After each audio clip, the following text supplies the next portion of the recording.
Welcome to Let's Talk Showbiz here on the JoyNews channel. My name is Doreen Avio, and today is rather a sad note that, of course, we've been hearing news circulating online that veteran musician Pedu has passed on. Indeed, we have details to give you here on the show.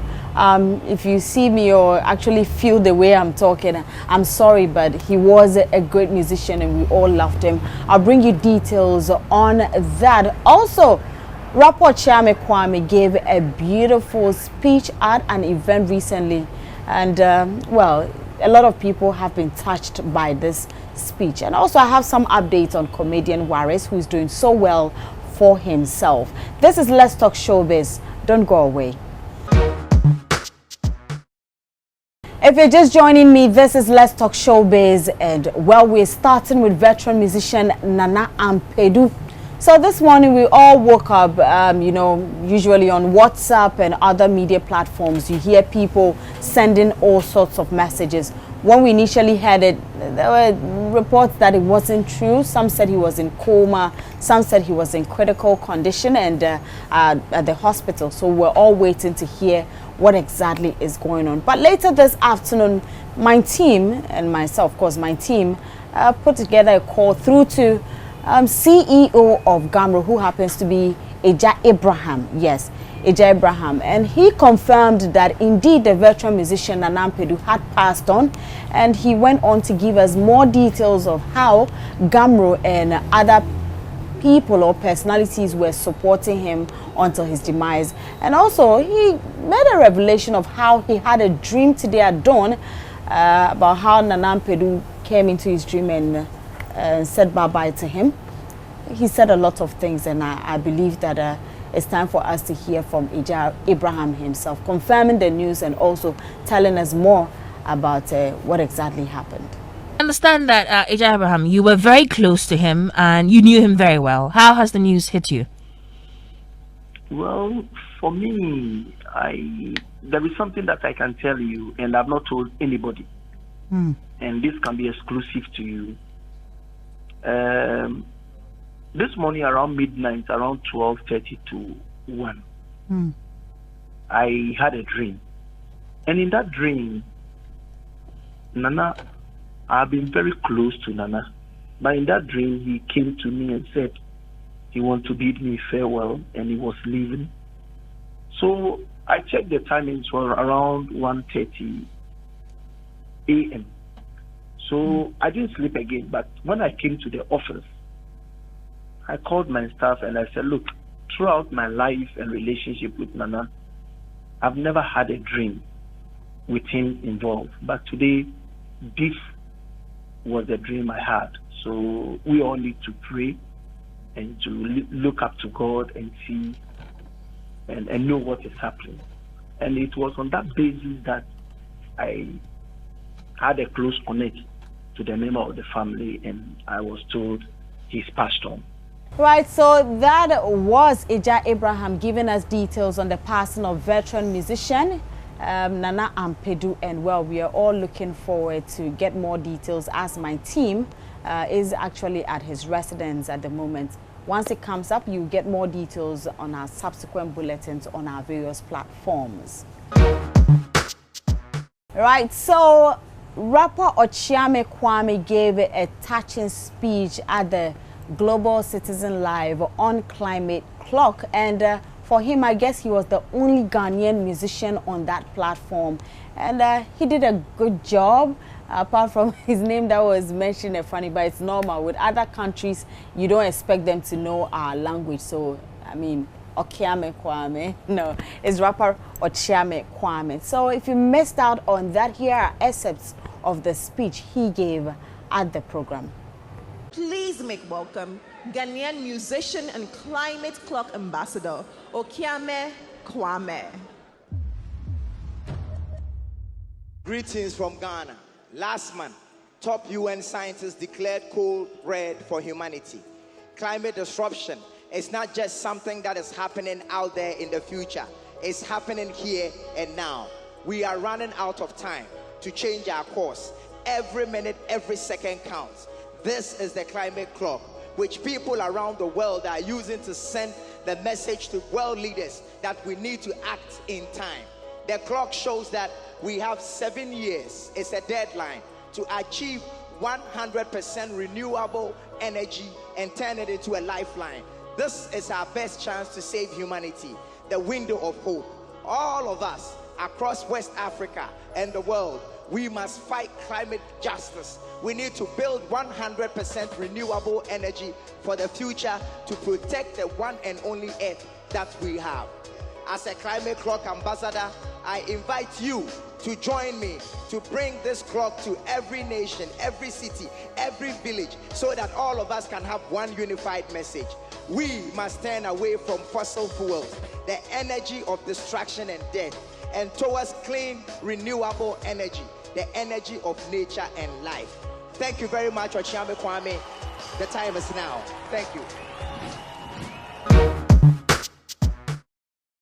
Right, so that was rapper Chime Kwame. Congratulations to him and the team, and we are so proud of him. Now, away from that, comedian Warriors is in the news, and young man is doing what maybe a lot of people will find it difficult to do. Listen, you have to encourage yourself. You need to tell yourself something good, feel good about it, you know. Well, he says that at the moment, he is, should I say, the best comedian in Ghana. Yes, the best comedian. So I beg the comedians, yes, you all day, but comedian Warriors says that he is the one on board now. So, well, let's take a listen to him.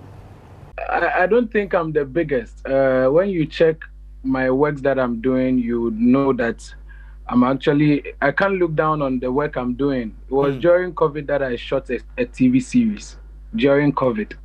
So if there was no other comedian like me, or stand-up comedian, or a skit maker, or content creator who was able to put out that thing, I can't look down on myself to say, oh, comedian Warriors, Sika Bibi Amasi, Minobia. I can also say I'm the biggest comedian.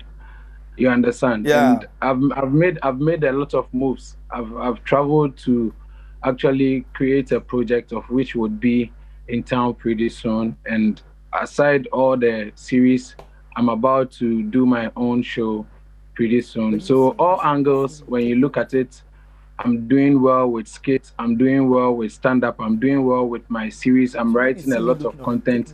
Very soon, I think I'll be dropping a movie itself. Well, I think this is even a tip of an iceberg when it comes to my career. I've not even gotten anywhere. But then the fact that I can't look down on myself, that is one thing that I really think I have taken note of. When you quantify everything that I have done so far, I think I've not done enough. But to the world, this is what I've presented to you. And if it would be a challenge for other comics to also start working hard to also, take risk to do other stuffs instead of doing just stand-up, I think it would be a good challenge for the industry as well. Has it made a lot of money for you, by the way? Yeah, I'm using iPhone 13. It came last month. Which is about 8,000 and something. So it means you can boldly say that this job has given you money. You're rich because of comedy.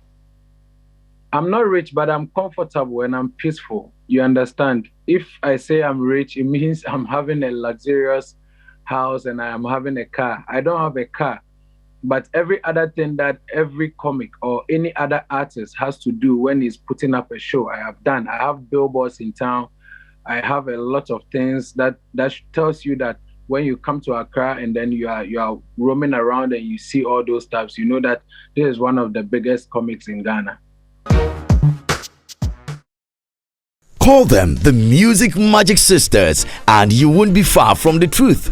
Tago Sisters is the name of a musical duo consisting of twins Lydia Dedeyosini Tago and Elizabeth Kokoi Tago. They have been singing in the gospel music industry since 1983. Lydia Dedeyosini Tago and Elizabeth Kokoi Tago, who are twins, were born to the late Hammond Ayikwe Tago and Madame Feriza Edu on 27th July 1965. In 1983, they joined the Open Bible Church International, where they met the male singing group, the Advent Heralds. They backed the Advent Heralds at their public performances.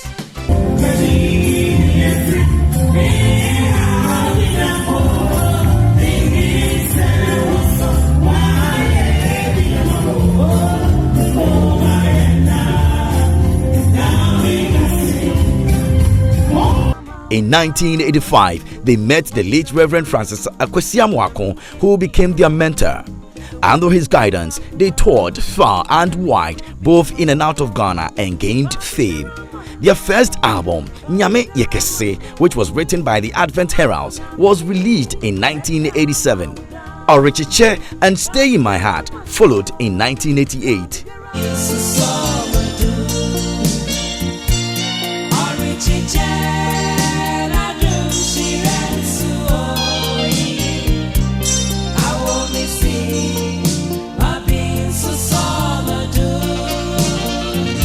In March 2021, the group was honored by the organizers of 3 music awards in an event called the 3 Music Women's Branch. Joy Entertainment celebrates the evergreen Tago Sisters. Alright, so that's it on Celebrate, and you can't just wait. Like, you can't just wait. Me, I can't wait too. Tago Sisters, I love them to bits, and I would love to hear their songs back to back, and I'm sure you'd also love to hear that. So just keep your fingers crossed. We'll give you updates day in, day out until the day is finally that day, so that we can all listen to their beautiful songs and perhaps have an interaction with them. That'll be it for Let's Talk Showbiz today's edition. A very big thank you to you, Ike and Kuma on production. We are back here on the Joy News channel, same time. Remember to go on Joy Entertainment page, follow us and get more updates on the page. Plus, go on myjoyonline.com for more of our stories. The name is Doreen Avio. On Twitter and Facebook is Doreen Avio. And on Instagram is Doreen_Avio. Have a great evening.